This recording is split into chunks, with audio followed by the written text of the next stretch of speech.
Hey everybody, it's Friday, July 4th here in Cypress, Texas. So, I've been thinking about Francis Scott Key, who authored the Star Spangled Banner, which is the reason we even have the fireworks for Independence Day. Okay,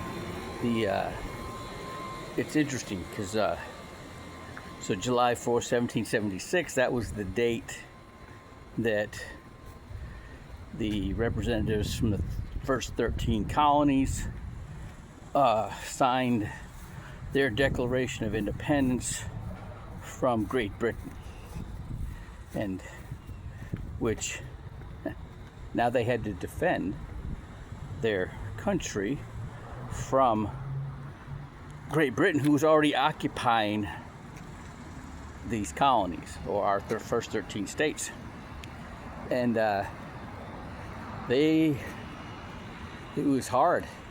And what won the war was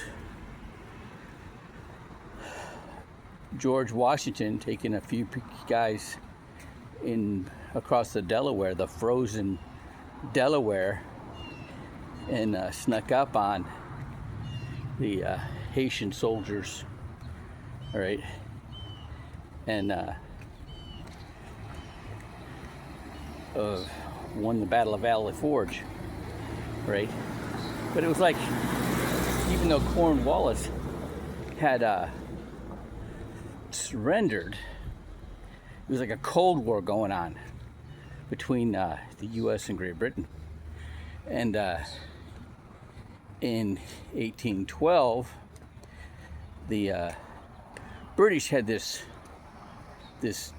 new state-of-the-art battleship with new state-of-the-art artillery and munitions. These flechette rounds.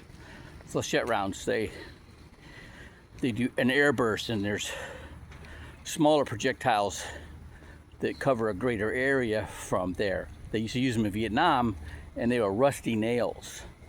So if they penetrated you, it could mess you up with infection and what do they call it? Where your joints stiffen up. It'll come to me. And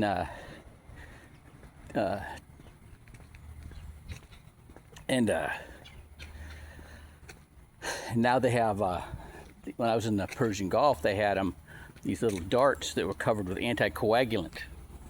They would shoot from the helicopters onto the Iranian Boghammers, which were Boston whalers that either had a 60 millimeter recoilless rifle or a 50 cal on the front, and they'd wreak all kinds of havoc on ships. Like they were acting like pirates, ambushing oil tankers coming up and down the Persian Gulf, picking up oil from Iraq. And so that's what they had, right? So they were off this ship with an admiral pilot and not just a captain. Was sitting off the coast of Fort McHenry, and they were offering to sign a treaty with the U.S. officially ending the war.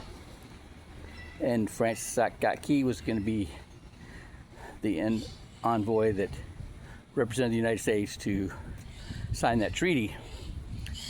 And as soon as he came on board, they took him captive, and him and his crew, and they gave him a tour of the ship and showed him all the cannons and the new these munitions that were going to do what they're going to do, and they promised, the admiral promised that he was going to take down the flag at Fort McHenry. They were going to bombard that unless they surrendered.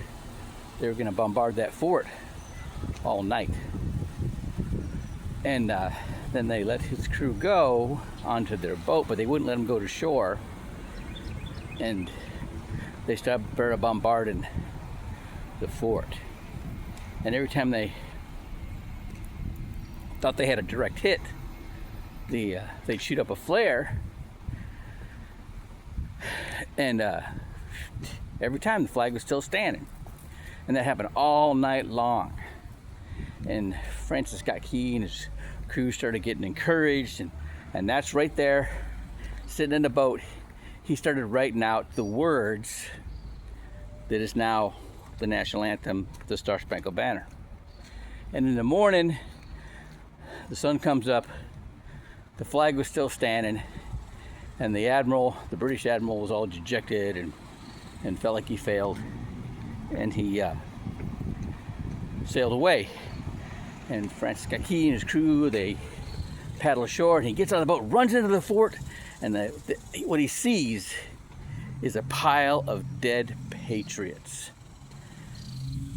When they first knocked the flag down, one guy runs in and holds the flag up, and when he got killed, another guy ran in, and there's just a pile of dead patriots that we're going to make sure that flag was still standing until the morning. And that word got out to Andrew Jackson, who was having a hard time in Louisiana fighting off the British, and that inspired them, and they beat the British back and out to the Gulf of Mexico, and we ended up winning, inspired them to win the War of 1812. And that's our heritage in this country, that don't tread on me. I used to joke around that my ancestors designed that flag. And come to find out, my mother, she wanted to join the Daughters of the Revolution organization, and she had to trace her family tree back to the Revolutionary War and through Dexter. That's in her heritage. They were part of that, so she was able to do that. And then on my dad's side, I'm actually can trace the family tree back to the father of Daniel Boone.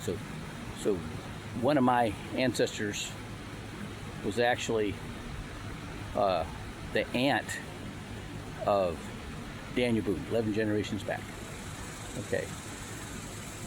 Now, to think of that kind of tenacious fortitude or will, where are you going to find that? Well, they're there. I was in the SEAL teams with guys like that. It was amazing. It's like you hear the shooting, and it's like, come on, let's go.